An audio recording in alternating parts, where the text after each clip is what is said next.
Hey, we want to welcome my dear beloved friend Luna Ray to the Sacred Empowerment Summit. Yay. Thank you for your time, Luna.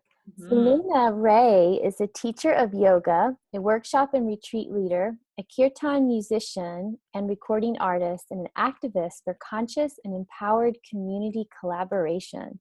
As an advocate for wellness and spiritual growth, Luna works with the deep intention of inspiring and encouraging humans to cultivate an awareness of their inherent wisdom. Luna believes that by coming together and using the tools of yoga, including mantra and meditation, we are led to our heart's deepest desires and we build the strength to act upon them.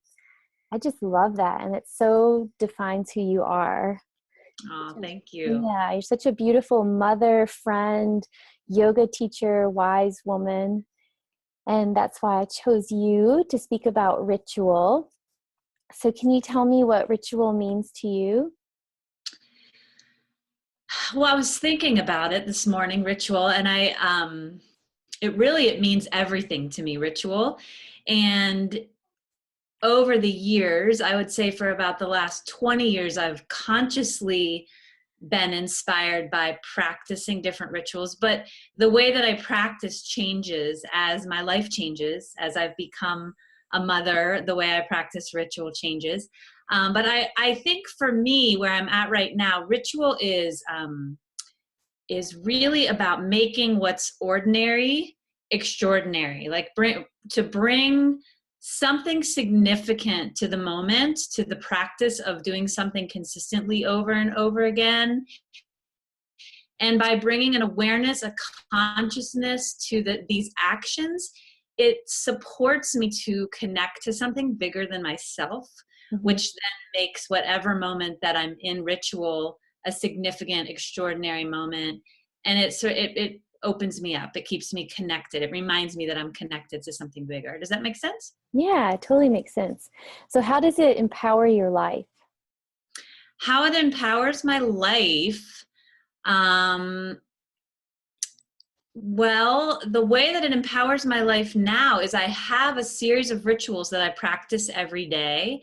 And they're very simple because my life right now is mostly being a homesteader and raising my two girls. I have a 10-month-old and a 6-year-old, and I'm a wife to my sweet husband, Joshua.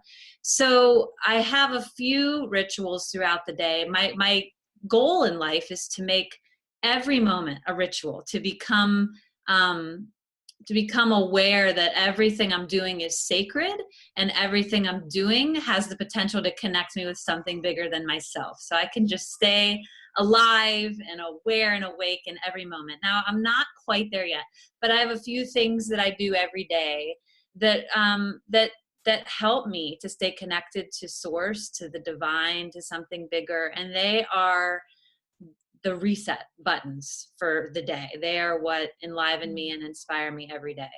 So what are those things that you do every day?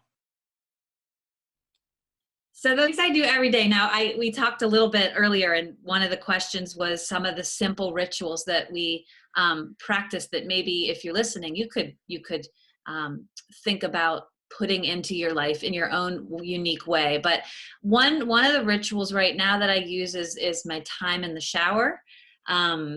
Is super special for me because it's one of the times of the day where I'm alone. And there's also the element traditionally in a lot of different rituals around the world that are related to typically spiritual traditions or religious traditions. The elements will be used in ways, in rituals, to help us connect. And so I love, in the shower, we have the water, right? And the water for me represents purification, it represents cleanse, and there's also a sensual experience when it's coming down onto my skin. So whenever I get into the shower, for the last year or two, I've had this ritual of using some mantra.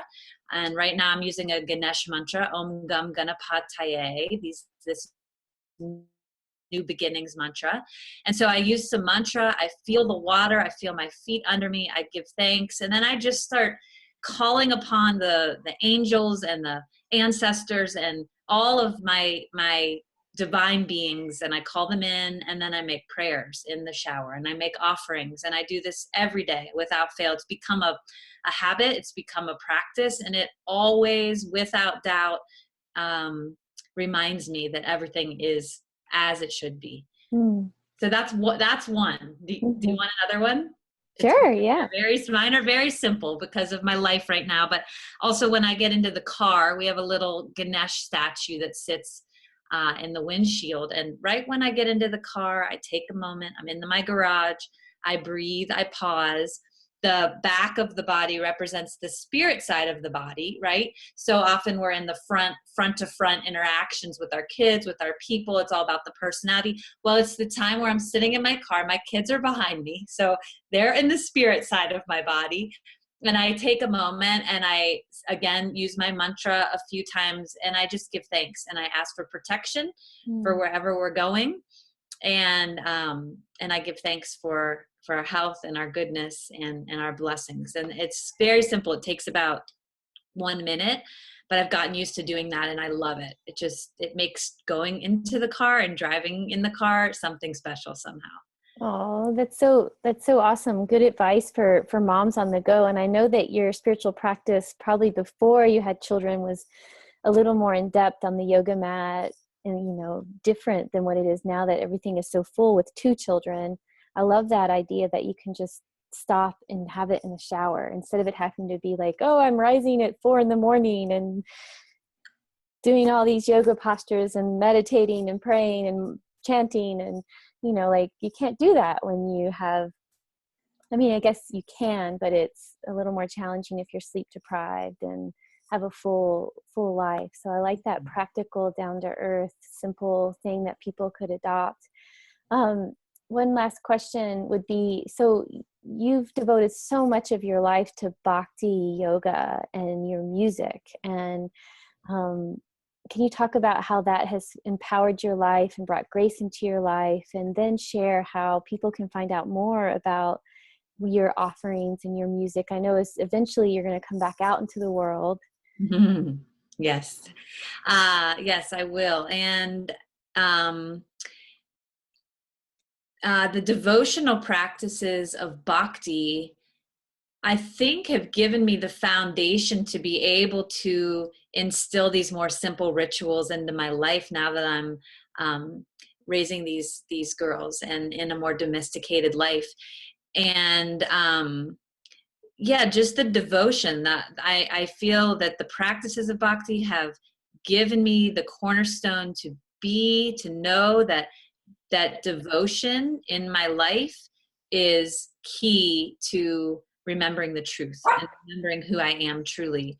And so now these simple rituals that I put into the life that I'm living are devotion. They are about devotion, and they're about me remembering and knowing that just these little tiny moments of chanting a few mantras here and there, and remembering that the water is touching my skin and cleansing me, and making my prayers and offering myself in the car for a moment and saying thank you again and again. It's all devotion. And that's what bhakti has led me to ultimately, is just where I am right now.